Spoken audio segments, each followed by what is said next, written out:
The hurry and scurry of modern life is getting a lot of us down. Or maybe we're just getting soft. For here's a shop, a department of a leading metropolitan store, dedicated to those who just can't take it. It's a sleep and comfort shop, and it's exclusively devoted to people looking for comfort, relaxation, and sleep.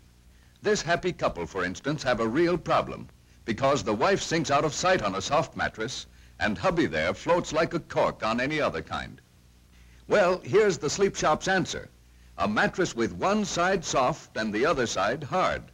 And appropriately enough, it's called the Jack Sprat mattress. Here's another victim of the modern age. This chap's a confirmed pillow puncher. Worn to a frazzle by the day's problems, he battles it out with the pillow all night long. He's been fighting his pillow for years, and so far he's lost every round.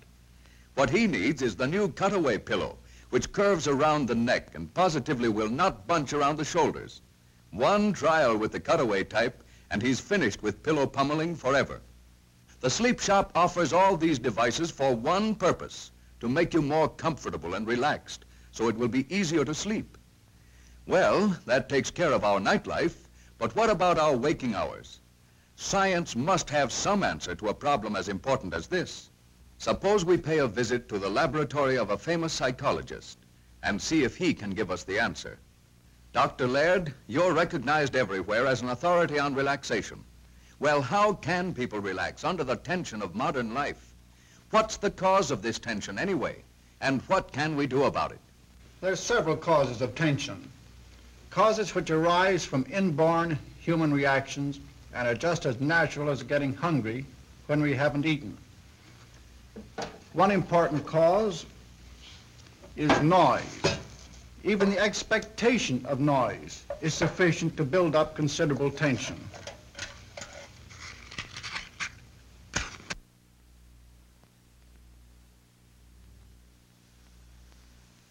No matter what you try to do, your muscles start to tighten. And if you try to relax, the very attempt results in tension-building effort.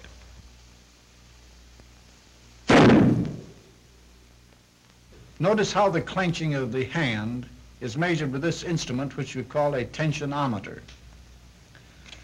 Now, another cause of tension is the fear of falling, of loss of bodily support. In the laboratory, it's measured this way.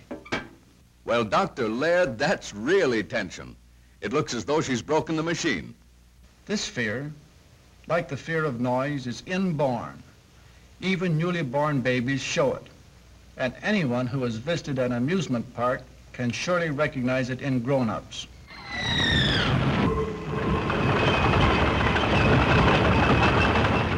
A third and very important cause of tension is the fear brought about by limitation of movement, by loss of physical freedom.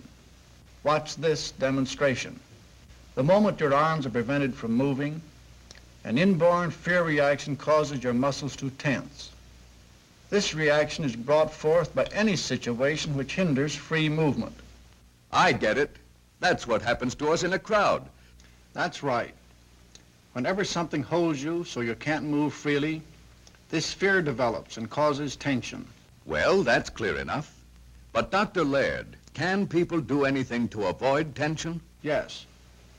The way to get rid of tension is to do just the opposite of all the things that cause it. Get room to stretch out, room to move in, to relax. Let yourself go. Well, that's good news. Suppose we just look into things a little further and see what architects and engineers are doing to help us get rid of tension. Let's take noise, for instance. Let's see how the architect of the modern House of Ideas in Rockefeller Center, New York, has done away with disturbing noise in the home. First, outside noise has been cut down by packing the walls and roof with plenty of insulation. Of course, in any normal family, there is plenty of noise from inside, too. So sound deadening materials are used in some inside rooms as well. For instance, in the kitchen, to soften the clatter of pots and pans. And in this boy's room. Of course, we can't spend all our time at home. Most of us find relaxation going places. But we can find quiet while traveling, too. For the car of today is soundproofed all around in much the same way as the house of today. But how about the second cause of tension Dr. Laird mentioned, the fear of falling? The first place we think of is the stairs, for falls on stairs account for a big percentage of home accidents. That's why in this house, the height of the steps has been scientifically determined, and that's why they are safely carpeted to make footing firmer. Improperly designed chairs can bring out the sensation of falling, as you know if you ever sat down in a chair a couple of inches lower than you thought it was. So the designer of these chairs made them just the right height for the average person, and firm enough to give a real feeling of support. Today's modern automobile, too, has been scientifically designed to eliminate any tension caused by the fear of falling. Balanced springs have smoothed out the bumpiest roads, and the engineers have figured out ways of controlling rear spring action so that one rear seat passenger enjoys as smooth a ride as three. But how about the third cause of tension? Tension resulting from the feeling of being cramped or confined. Of course, the best way to get rid of that feeling is to get out in the open, even if it's for just a short drive in the country. For now that the modern automobile has been made so much longer and wider, there's no feeling of being confined. There's plenty of room for three couples to ride comfortably. And with the floor of the front compartment cleared of gear lever and handbrake, the front seat passengers can relax and shift position as easily as those in the rear. And in the modern home, architects have done the same job of providing more space for everybody by making one room do the work of two or three. For instance, here's a dining room, and here's the guest room, and very attractive too. But most families seldom use the guest room, and the dining room is used for only a short time each day. Instead of letting all this usable space go to waste, wouldn't it be nice if the two rooms could be combined into one big recreation room? Well, they can, and in a jiffy. How's that for roominess? With a playroom like this for home movies or games, relaxation won't be any problem for the people in this house, particularly if they follow Dr. Laird's suggestions. So remember these simple rules to keep relaxed. Get rid of those leftover tensions in the muscles of the face and head. We have to exert ourselves at the start to get started on the habit of relaxing. Concentrate on the forehead now.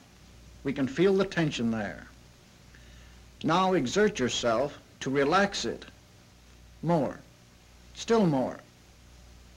Look far away. Keep relaxing.